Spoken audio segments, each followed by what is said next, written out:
Daily Bible reading, Ruth chapter 4. Meanwhile, Boaz had gone to the gate and sat down there. And now the Redeemer whom Boaz had mentioned passed by.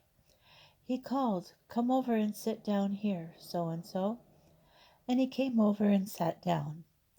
Then Boaz took 10 elders of the town and said, "Be seated here." And they sat down.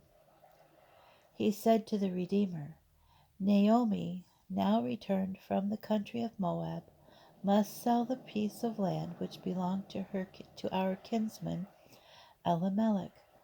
I thought I should disclose the matter to you and say, acquire it in the presence of those seated here, and in the presence of the elders of my people.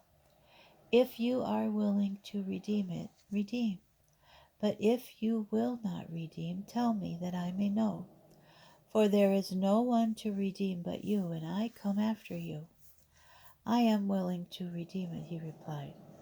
Boaz continued, "When you acquire the property from Naomi and from Ruth the Moabite, you must also acquire the wife of the deceased, so as to perpetuate the name of the deceased upon his estate."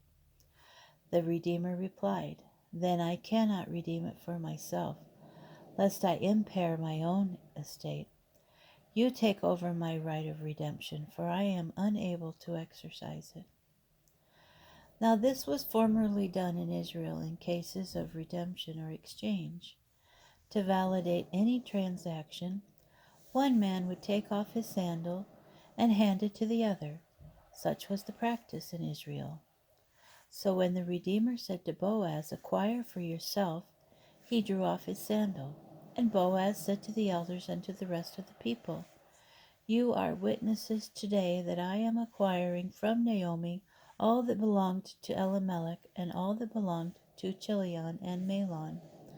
I am also acquiring Ruth the Moabite, the wife of Mahlon, as my wife, so as to perpetuate the name of the deceased upon his estate, that the name of the deceased may not disappear from among his kinsmen and from the gate of his hometown. You are witnesses today." All the people at the gate and the elders answered, "We are. May the Lord make the woman who is coming into your house like Rachel and Leah, both of whom built up the house of Israel, prosper in Ephrathah, and perpetuate your name in Bethlehem. And may your house be like the house of Perez, whom Tamar bore to Judah, through the offspring which the Lord will give you by this young woman." So Boaz married Ruth. She became his wife, and he cohabited with her. The Lord let her conceive, and she bore a son. And the women said to Naomi, "Blessed be the Lord, who has not withheld a redeemer from you today. May his name be perpetuated in Israel. He will renew your life and sustain your old age. For he is born of your daughter-in-law, who loves you and is better to you than 7 sons." Naomi took the child and held it to her bosom.